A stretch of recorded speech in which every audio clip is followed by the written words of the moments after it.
Hello dear students of class 5th, welcome to Zenith Guru Shiksha. आज की class में हम कर रहे हैं अपना नया chapter start, chapter number 11th, जो कि है ग्रैंड मदर्स क्विल्ट। ठीक है, ग्रैंड मदर्स क्विल्ट। क्विल्ट का क्या मतलब है यहाँ पर सबसे पहले तो ये जान लो। क्विल्ट का क्या मतलब होता है? क्विल्ट का क्या मतलब होता है? क्विल्ट का मतलब होता है रजाई। ठीक है, क्या होता है? रजाई। अब देखो, हमने ऑलरेडी इससे पहले 10 चैप्टर्स तक कवर कर लिया है, पूरा हमारा कंप्लीट हो चुका है। उसमें हमने सारे क्वेश्चंस किए हैं, सारे टॉपिक्स को अच्छे से समझा है। तो जिसको भी जो भी डाउट आता है आप कमेंट में पूछ सकते हैं। एंड जिसने भी जिस भी चैप्टर्स की वीडियो आप तक नहीं देखी है, आप जाकर कोर्सेज में और प्लेलिस्ट में देख सकते हैं। ठीक है, कम्युनिटी पोस्ट पे मैं उसके अपडेट्स डालती रहती हूँ। एंड हमारा एक चैनल है टेलीग्राम पे, कौन सा है? ज़ेनिथ गुरु K12 करके। ठीक है, मैं यहाँ पर लिख देती हूँ, ज़ेनिथ गुरु K12+। ठीक है, इस नाम से हमारा टेलीग्राम पे एक चैनल है जिसमें सारे ही अपडेट्स आते रहते हैं। जो भी आपको कराया जा रहा है हम सारी चीज़ें उसमें करते रहते हैं, तो आप उस चैनल को ज्वाइन कर सकते हैं। ठीक है, अब देखो हमें क्या करना है। हमें सबसे पहले तो ये करना है, अपना बेस मजबूत करना है ना। हमें बहुत स्ट्रॉन्ग अपना बेस बनाना है ताकि हम आगे चल के हमें कोई दिक्कत ना हो। तो हम चैप्टर्स तो करते ही जा रहे हैं, इसके बाद जो भी मुझे कराना है वो मेरी हेडेक है ना, मैं कराऊंगी। लेकिन इसी के साथ साथ कम्युनिटी पोस्ट पर मैं आपको रोज़ 8 बजे क्वेश्चन देती हूँ। सारी क्लासेस के लिए है 1 to 5th। ठीक है, सबको अपनी अपनी क्लास का उस पर आंसर करना है। ठीक है, ताकि हम ये तो कर ही रहे हैं, उसको आंसर करने में ज़्यादा से ज़्यादा कितना टाइम लगेगा? 1 सेकेंड लगेगा। सिर्फ आपको आंसर ही तो टैप करना है ना। उसको आप क्या क्या होगा, उससे आपका कॉन्सेप्ट जो है वो और स्ट्रॉन्ग बनेगा। ठीक है, तो आपको क्या करना है, कम्युनिटी पोस्ट पर रोज़ 8 बजे आपको क्वेश्चन मिलेगा, आपको उसका आंसर करना है। सारे बच्चे अपनी अपनी क्लासेस का आंसर करेंगे। ठीक है, क्वेश्चन नहीं समझ में आता है वो अलग बात है, वो आप मेरे से पूछ सकते हो।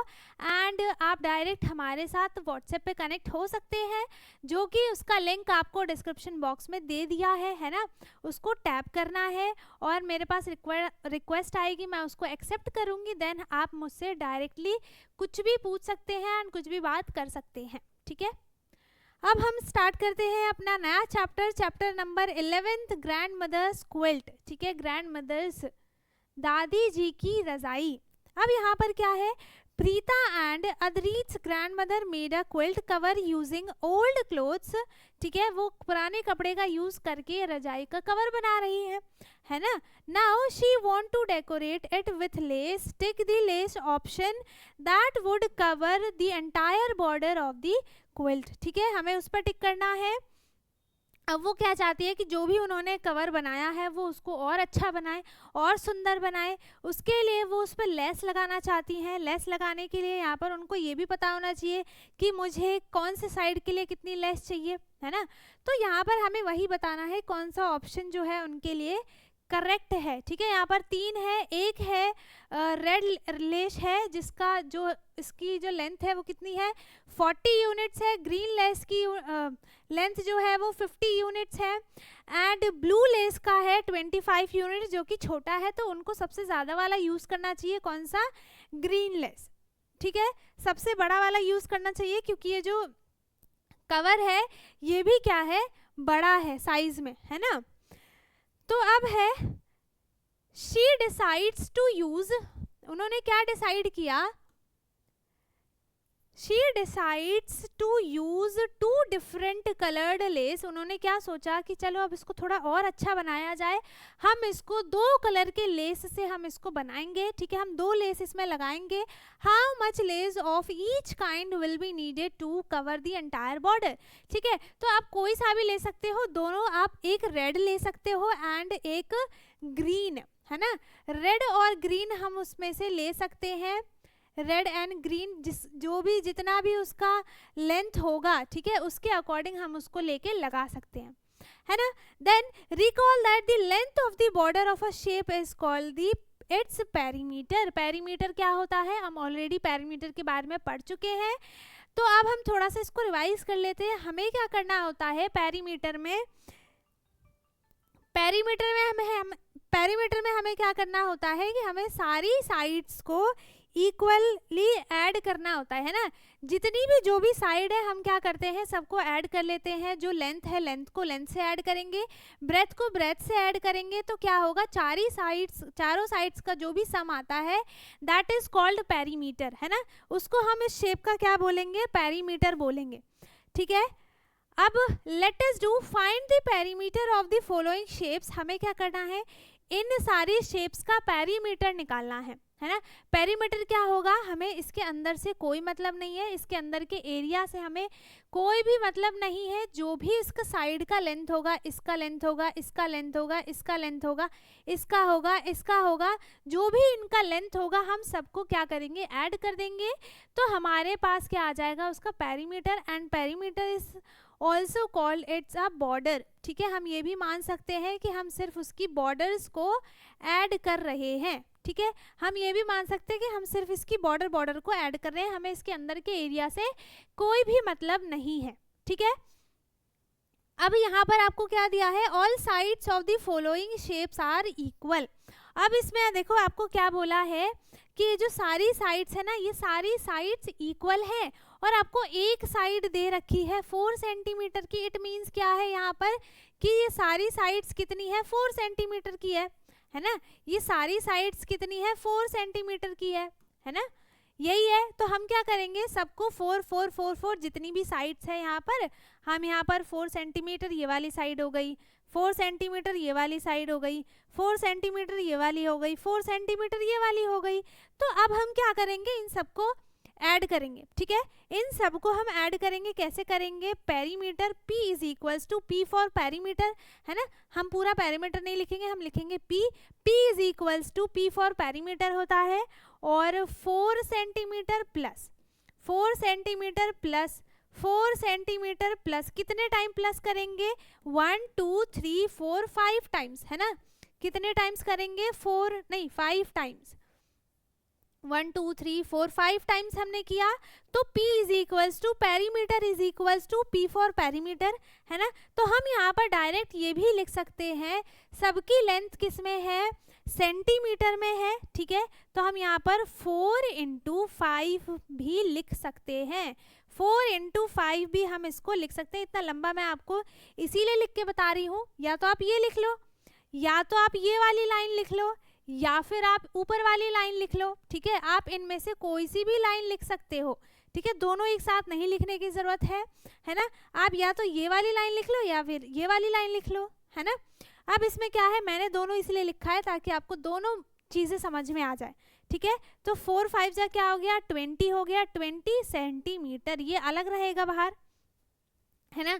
इसका हम स्क्वायर नहीं करेंगे, इसका स्क्वायर हम एरिया में करते हैं, है ना। तो ये अलग रहेगा बाहर, हमें इसमें ऐड ही तो करना है, मल्टीप्लाई थोड़ी करना है। अगर मल्टीप्लाई करना होता ना इन सबको, इस ऐड की जगह हमें सबको मल्टीप्लाई करना होता, तो हम यहाँ पर क्या करते, इसका भी डबल करते सेंटीमीटर, फिर वो स्क्वायर में आ जाता, ठीक है। बट यहाँ पर हमें सबको ऐड करना है, तो यहाँ पर 4 करो +4 सबको ऐड करने के बाद यहाँ पर कितना आएगा, 20 सेंटीमीटर।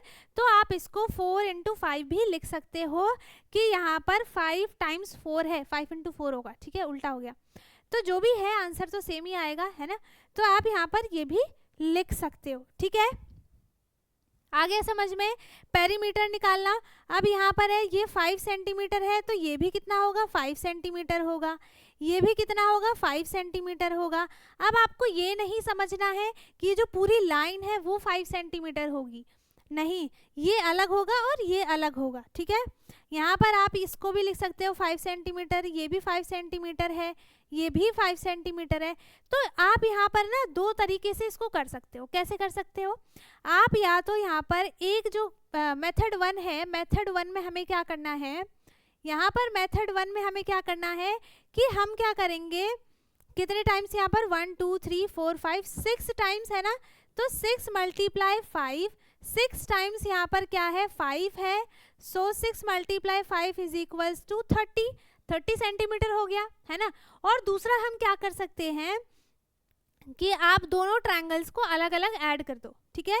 इसको अलग कर दो और इसको अलग कर दो। यहाँ पे क्या है, 5 10 15।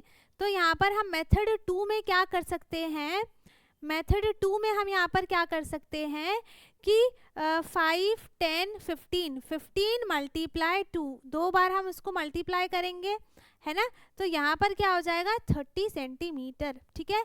आप इसको भी अलग कर सकते हो, इसको भी अलग ऐड कर सकते हो, ठीक है, या फिर सबको एक साथ ऐड कर सकते हो, है ना। अब यहाँ पर पहला क्वेश्चन कंप्लीट हो चुका है पेरीमीटर वाला, है ना। आई होप इस आपको अच्छे से समझ में आया हो। अगर नहीं समझ में आया है तो आप कमेंट में पूछ सकते हो, ठीक है। अब है ड्रॉ 2 रेक्टेंगल्स ईच, यहाँ पे हमें 2 रेक्टेंगल्स ड्रॉ करने हैं जिसकी ईच क्या है, each having the following perimeters. हमें एक ऐसा रेक्टेंगल ड्रॉ करना है। रेक्टेंगल की प्रॉपर्टी क्या होती है, रेक्टेंगल की प्रॉपर्टी क्या होती है, हम दो ऑपोजिट साइड जो है उनको इक्वल बनाते हैं एंड ऊपर की और नीचे की साइड जो है वो इक्वल होती है, ठीक है। चारों साइड्स इक्वल नहीं होती हैं, तो हमें यहाँ पर ऐसा रेक्टेंगल बनता है। अब यहाँ पर हमें क्या करना है, ये जो साइड्स हैं, ये वाली साइड इस वाली साइड के इक्वल होता है ना, ये वाली साइड इस वाली साइड के इक्वल होता है। ऑपोजिट साइड्स इक्वल होने का क्या मतलब है कि जो एक से दूसरी तरफ है वो इसके इक्वल होती है।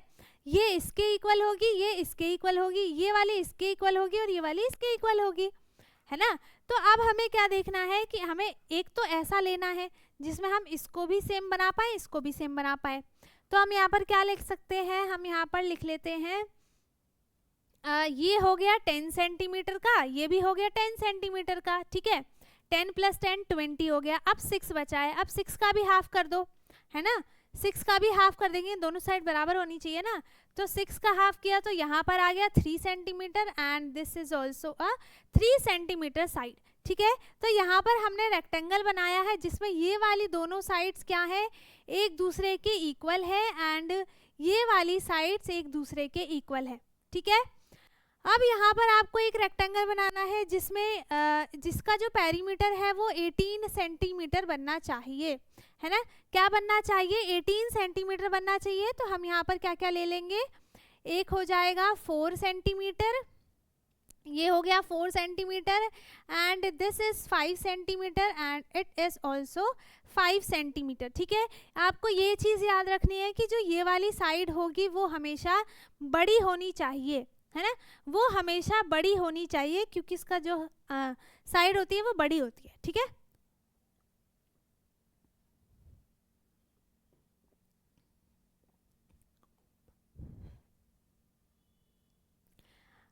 अब है यहाँ पर अब है प्रीथा एंड अदरीट्स grandmother is making a rug with square patches. वो एक रग बना रही है ऐसे इनको और अच्छा बनाने के लिए, ठीक है। उसका शेप क्या है, स्क्वायर शेप का है वो। The picture below shows the rug, how many patches have they used to make this. उनको कितने पैचेस चाहिए इनको बनाने के लिए, ठीक है। तो ऐसा वो बना रही है जैसा इसके हाथ में आपको दिख रहा है ना। इसमें क्या पूछा है फिर, Preeta and Adrit are trying to cover their tables with the different shapes. वो क्या चाहते हैं कि अपने टेबल को अलग अलग शेप्स से वो उसको सजा रहे हैं, ठीक है। उन्होंने क्या किया, सारे अलग अलग टेबल्स पे अलग अलग शेप्स लगा लिए and Preeta covered it with triangles and circles, ठीक है। प्रीता ने क्या करा, उसको ट्रायंगल का, कहाँ है ट्रायंगल, ये रहा, ये है प्रीता का ट्रायंगल एंड सर्कल, ठीक है। ये प्रीता का है एंड ये किसका है, अदरीत का है, दोनों, ठीक है। अब विद स्क्वायर्स एंड रेक्टेंगल्स इसने बनाए हैं। टेबल 1, टेबल 2, टेबल 4 तक यहाँ पर है ना। अब है दे फाउंड दैट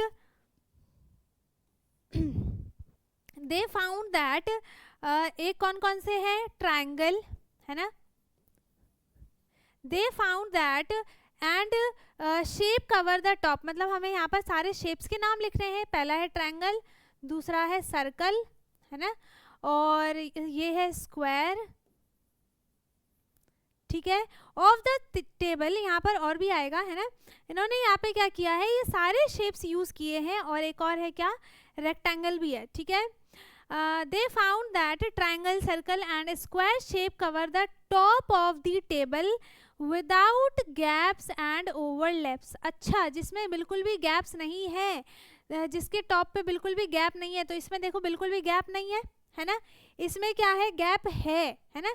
इसमें देखो ये पूरा स्पेस है, ये पूरा का पूरा यहाँ पर क्या है, गैप है, तो हम इसको नहीं ले सकते हैं। तो यहाँ पर ये सर्कल नहीं आएगा, यहाँ पर रेक्टेंगल आएगा। ठीक है, यहाँ पर क्या आएगा, रेक्टेंगल। इन्होंने 3 शेप ऐसे फाइंड किए हैं जिसके टॉप पे बिल्कुल भी गैप नहीं है। ठीक है, और ना ही वो ओवरलैप हो रहे हैं। ओवरलैप करने का मतलब क्या है कि एक के ऊपर एक शेप नहीं आ रहा है। ठीक है, शेप्स लीव्स गैप, और यहाँ पर जो सर्कल है, सर्कल शेप में गैप्स बच रहे हैं। सर्कल शेप में यहाँ पर गैप्स बच रहे हैं। गलती से मैंने यहाँ पर फुल स्टॉप लगा दिया, वो नहीं लगाना है। ठीक है, अब यहाँ पर है ट्राइंगल्स कवर टेबल 1। टेबल 1 को ट्राइंगल्स ने कवर किया है। कितने ट्राइंगल्स हैं इसमें, 1 2 3 4, 4 मल्टीप्लाई 1 2 3 4 5, तो यहाँ पर कितने हो गए, 20 triangles cover table 1। And square कितना है यहाँ पर, स्क्वायर 1 2 3 4, 4 2 जा 8, 8 यहाँ पर स्क्वायर्स है। एंड रेक्टेंगल्स कितने हैं, 1 2 3 4, 4 3 जा कितना हो गया, 12 यहाँ पर रेक्टेंगल्स है जिन्होंने टेबल 4 को कवर किया है। ठीक है, ठीक है, आ रहा है समझ में। अब है the reason covered by the triangles, squares और rectangles is called the area of the table. ठीक है, हम क्या बोलेंगे, अब पहले हमने पेरीमीटर के बारे में पढ़ा, अब हम किसके बारे में पढ़ेंगे, एरिया के बारे में पढ़ेंगे। तो यहाँ पर जो इन्होंने शेप्स यूज किए हैं, जो भी शेप्स हैं यहाँ पर, यही नहीं और भी कोई भी शेप इसमें आता है, तो वो उसको क्या करेगा, उसके एरिया को कवर करेगा, है ना, उसके एरिया को कवर करेगा। एरिया को कवर करने का क्या मतलब है कि उसमें हम कितने मतलब कौन कौन से शेप जो है वो कितना स्पेस कवर कर रहा है, वो होता है उसका एरिया, है ना। जैसे मैंने अपना फ़ोन जो है वो मैंने यहाँ पर अपने हाथ में रखा, है ना, तो मेरे फ़ोन का भी जो है ये इतना एरिया कवर हो रहा है ना, इसका इतना एरिया इसमें कवर हो रहा है ना। मैंने यहाँ पर पेन रख दिया, तो इस पेन का भी कुछ एरिया होगा, कुछ स्पेस होगा इसका भी, कि कितनी जगह में ये रखा गया है, इसकी जगह हम और कुछ नहीं रख सकते। तो क्या होता है, जो भी शेप जो जितना भी एरिया कवर करता है, जितना भी स्पेस कवर करता है, उसको हम क्या बोलते हैं, एरिया बोलते हैं। ठीक है, अब यहाँ पर है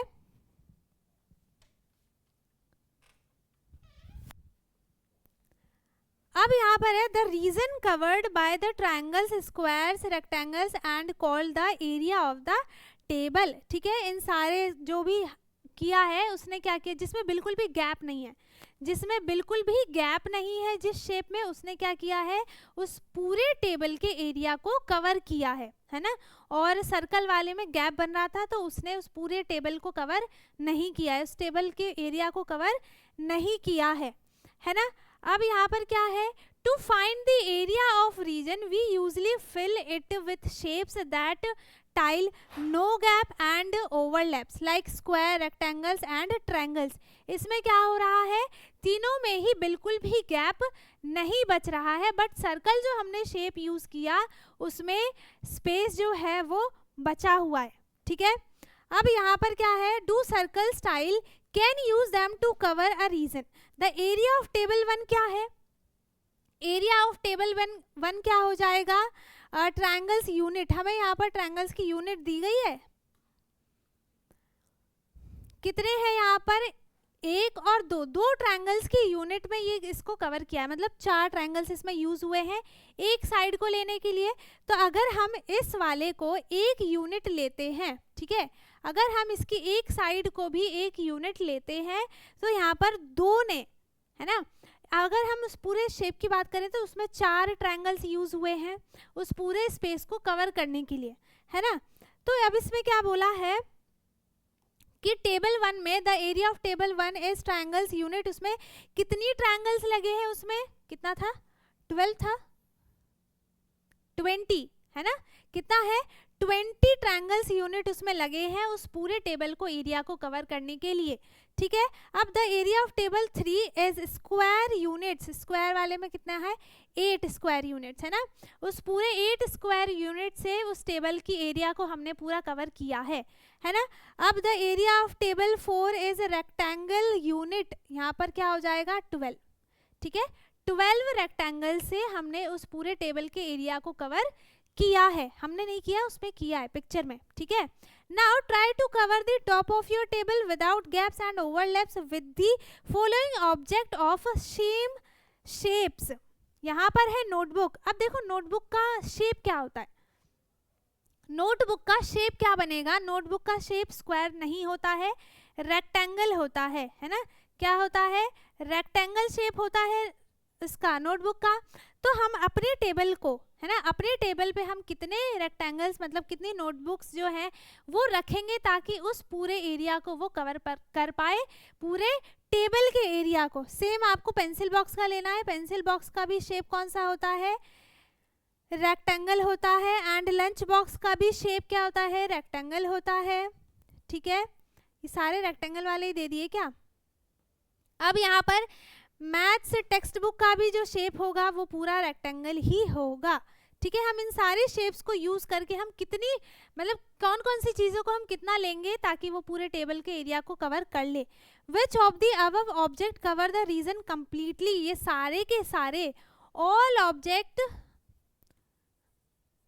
ऑब्जेक्ट्स कवर्ड द रीजन,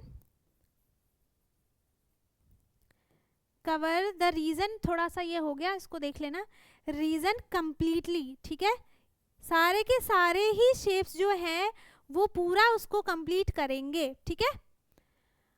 अब है नेक्स्ट है यहाँ पर लेट अस डू, क्या करना है हमें, Preeta is playing with tiles, Preeta play कर रही है किसके साथ, टाइल्स के साथ। She covers her desk with different shapes as shown below, ठीक है, उसने अपने डेस्क को कवर किया है अलग अलग शेप्स से, ठीक है। तो look at the different tiles on her desk and answer how many of the following shapes will cover the desk. Green triangles इसमें कितने लगेंगे कि जो पूरे डेस्क को कंप्लीट कर पाए, ठीक है। तो यहाँ पर हमें क्या करना है, सबको काउंट करना है। Look at the different tiles on her desk and answer how many of the following shapes will cover the desk, ठीक है।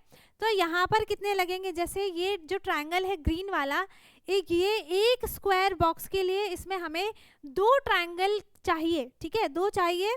तो हम सबको क्या करेंगे, 2, इसको हम 2 से मल्टीप्लाई करेंगे, किसको, 1 2 3 4 5 6 7 8 9 को, तो ये हो गया 18, ठीक है, 9 2 जा हो गया 18, एक पूरी लाइन में कितना है 18 है। अब हम इसको कितने से मल्टीप्लाई करेंगे 18 को, 1 2 3 4 5 6, तो 18 मल्टीप्लाई 6 कितना हो जाएगा, जितना भी होगा उतने ही हमें ट्रायंगल चाहिए ताकि हम पूरे इस डेस्क के एरिया को कवर कर पाएं, ठीक है। 4 6 और 10, 108 ट्रायंगल्स हमें चाहिए ताकि हम इसे पूरा कंप्लीट कर पाएं, ठीक है।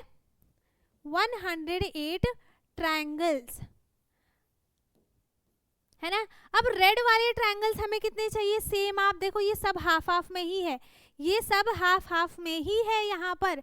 तो रेड कितने चाहिए ताकि हम इस पूरे को कंप्लीट कर पाए, सेम वही होगा, 108 ही होगा, है ना, 108 ही होगा क्योंकि ये भी हाफ ही ट्रायंगल है ना। और ब्लू स्क्वायर जो है ये पूरा एक स्क्वायर है, तो यहाँ पर हम किसको मल्टीप्लाई करेंगे, 6 को मल्टीप्लाई करेंगे 9 से, नीचे 9 ही है ना, 1 2 3 4 5 6 7 8 9, तो 6 9 से कितना होता है 54।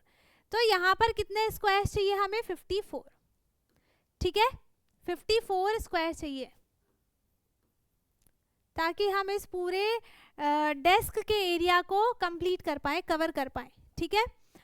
अब यहाँ पर है कंपेयरिंग शेप्स, तो ये मैं इसको कंप्लीट करूँ या नहीं, इसके बाद इसी से क्वेश्चंस है ना, तो हम इस टॉपिक को ही करेंगे अपने नेक्स्ट क्लास में, ठीक है, नेक्स्ट पार्ट में, पार्ट बी में, ठीक है। नेक्स्ट पार्ट बी में हम इसको कंप्लीट करेंगे। कंप्लीट क्या, अभी चैप्टर बड़ा है वो कंप्लीट सेकंड पार्ट में भी नहीं होगा और बढ़ा जाएगा, ठीक है। तो आई होप यहाँ तक आपको अच्छे से सब कुछ क्लियर हो गया हो। अगर किसी को कुछ भी डाउट है, नहीं समझ में आया है, तो आप कमेंट में पूछ सकते हैं। एंड कम्युनिटी पोस्ट पर आपको रोज़ क्वेश्चन का आंसर ज़रूर देना है। रात को 8 बजे 8 PM पर रोज़ आपको कम्युनिटी पोस्ट पे एक क्वेश्चन मिलता है, उस क्वेश्चन का आपको आंसर करना है। ठीक है, उस क्वेश्चन का आपको आंसर करना है।